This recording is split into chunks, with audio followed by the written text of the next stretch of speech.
Nifty fifty chart এবং আজকে আমরা দুটো ইএমএ নিয়ে দুটো মুভিং এভারেজ নিয়ে কথা বলবো এবং সে দুটি হলো 78 মুভিং এভারেজ এবং 156 মুভিং এভারেজ। তো 78 মুভিং এভারেজ, এই 78 মুভিং এভারেজ এবং এর সেটিংটা হচ্ছে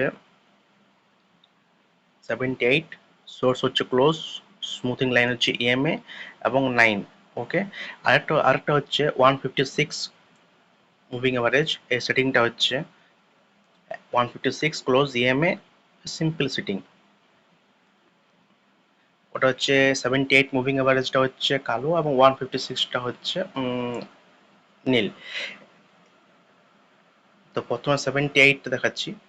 তো 78 মুভিং এভারেজ মানে হচ্ছে একটা সেশনে 78টা ক্যান্ডেলস্টিক থাকে। তো 78 ক্যান্ডেলস্টিকের যে গড়, সেই গড় যে লাইন মুভিং এভারেজ সেটা নিয়ে হচ্ছে এবং এটা খুব ভালোভাবে কাজ করে এটা।